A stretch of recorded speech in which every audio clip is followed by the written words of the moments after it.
resting in this place that's being called the space where the onion has been, or that which remains when the layers of our karma, conditioning and beliefs have been removed.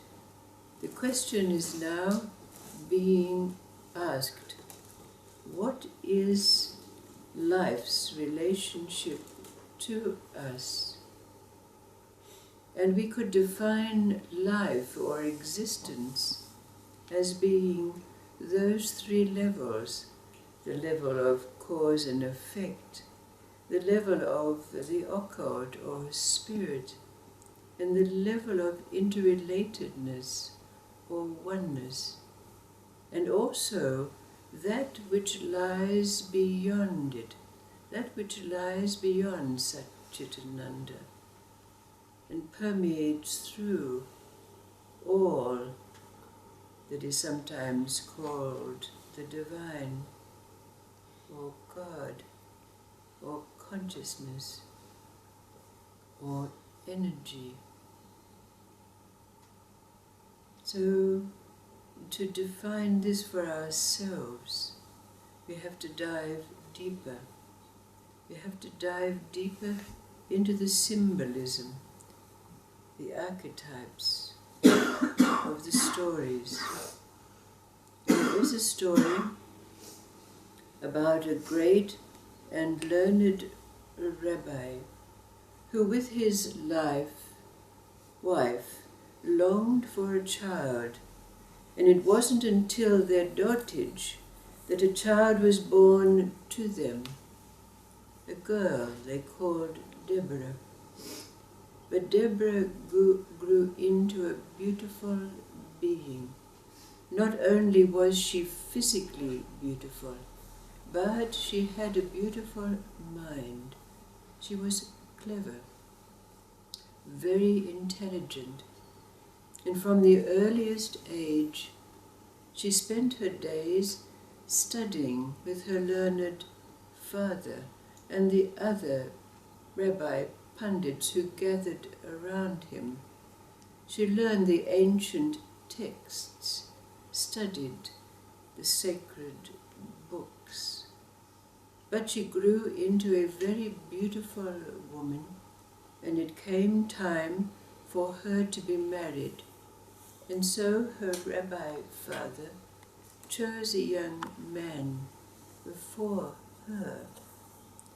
As it happened, this young man was merely seeking the wealth that her father had, but this was not known to them at that time. But on the day of the marriage, the husband-to-be was found dead. Instead of wearing her wedding gown, Deborah had to wear the mourning clothes of a widow. But time went on, and she spent her time in her studies, debating with the learned rabbis who came around. But then her father chose another husband for her, this time a young man who it was found that he was seeking to learn the ways of the sacredness of his father-in-law to be. And so the wedding took place. But on the evening after the wedding ceremony, the husband was found dead. And again, Deborah had to go into mourning clothes. And again, as time passed, and of course, as widows go, there was a time when she could discard that black clothing. But her studies went on. She became deeper and deeper imbued in the great and sacred teachings and knowledge of the ancient ways. But in time, again, her father chose another husband for her, and again preparations for the wedding were made. And this young man, it seemed, wanted it all. Not only did he covet his father-in-law's wealth and his father-in-law's sacred knowledge and ways, but he wanted the influence that these would bring him in the community. But again, on the day of the wedding, the husband-to-be was found dead. There was great mourning at this third tragedy, and Deborah swore that she would not marry again. She would remain a widow, become like a nun in her lifestyle. And some time later, her father, the rabbi, received a letter from his brother in a far distant land. The brother had 10 children and lived in great poverty. So he wrote to his brother, the rabbi, stating that he was sending his eldest son to him in the hopes that this young man would be able to gather the knowledge that would enable him to bring well-being to his family in that far distant land.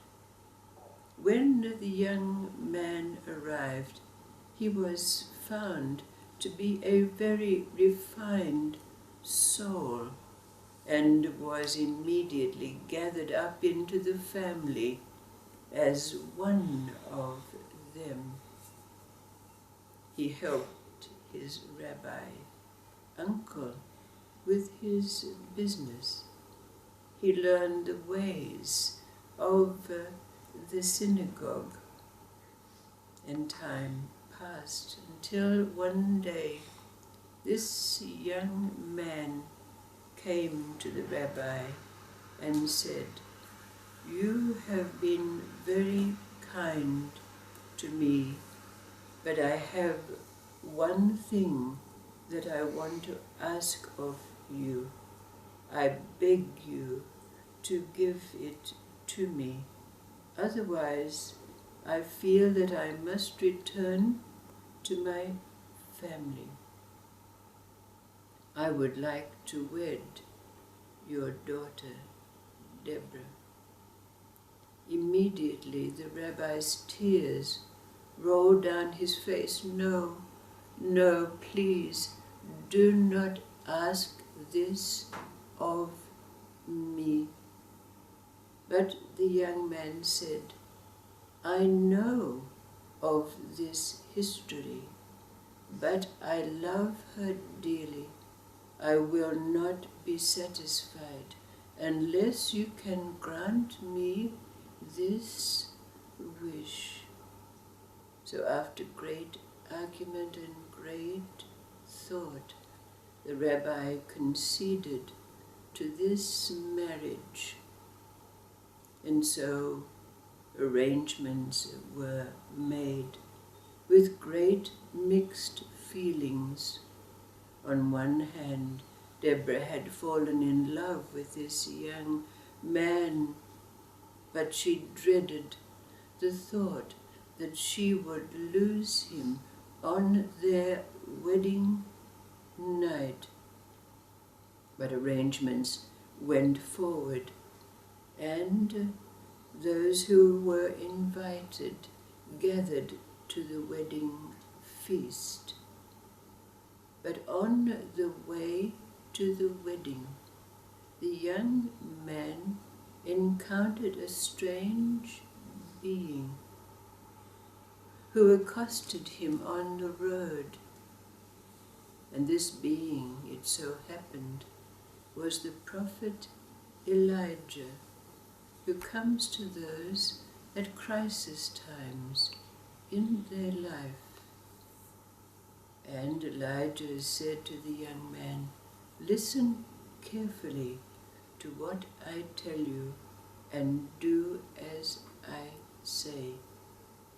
There will be someone come to your wedding feast who is in rags, in dark rags. Treat him like an honored guest. Give him pride of place at your festival table. This is all you must do." And then Elijah disappeared, and the young man went on to his wedding. The wedding was taking place, and all the guests were at their table, when the young man noticed a strange being come in to the wedding venue, and he knew immediately this was the one that had been told to him. So he went up to this ragged being, put him in pride of place at the festive table, feeding him with his own hands. After the feast was over, this strange being said to the young man, "I must speak with you." And so the young man took this strange being into another room, and this strange being said to him, "I am the messenger of God, and I have come to take your soul. You must come with me." The young man begged him, "Please, won't you give me 6 months to spend with my beloved wife?" "No," said the being, "I am here to take you now." But again the young man begged, "Just a month then." "No," said the being, the messenger.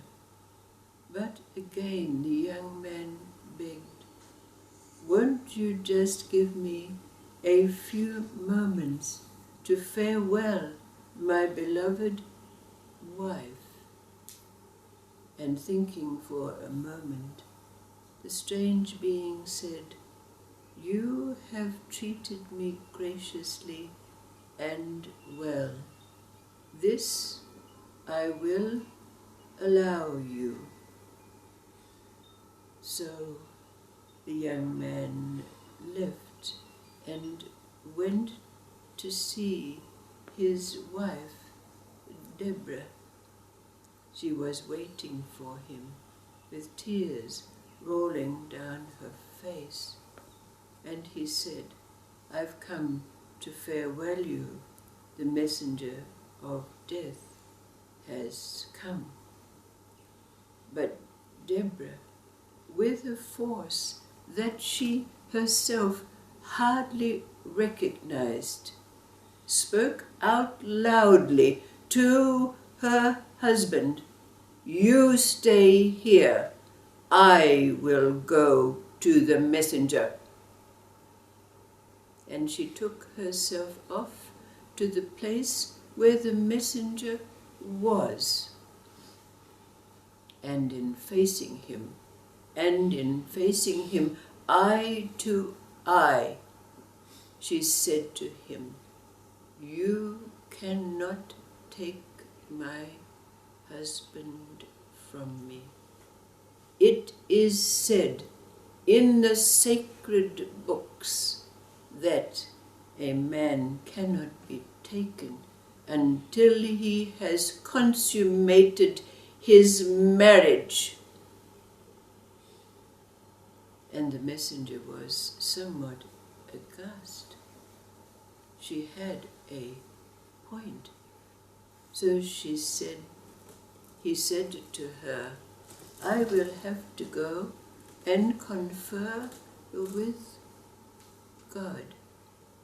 And so the messenger left. And the young man and Deborah were left to consummate their marriage.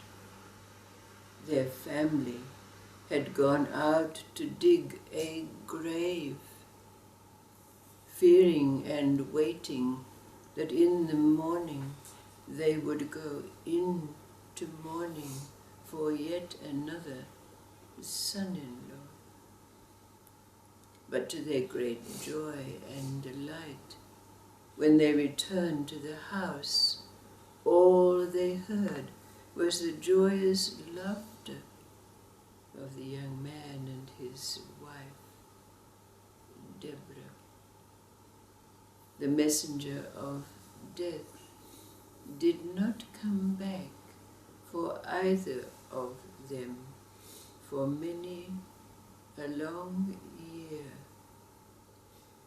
And it is known that God, in his wisdom, had recognized that the laws that had been given in the great books were the inviolable laws of life that must be followed and obeyed.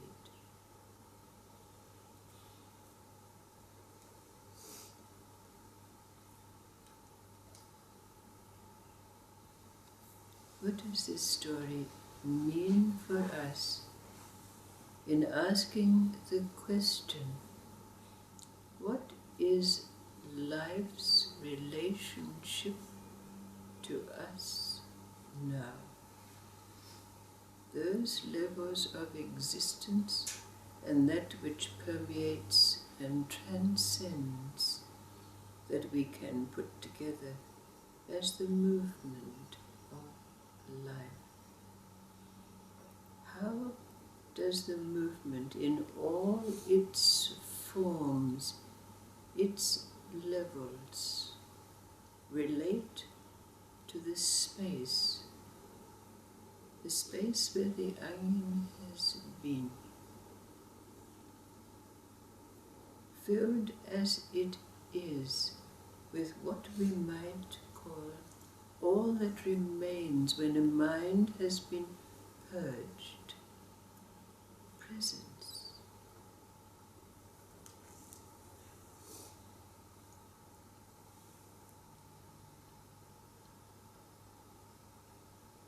How does life, in all its forms, relate to you now?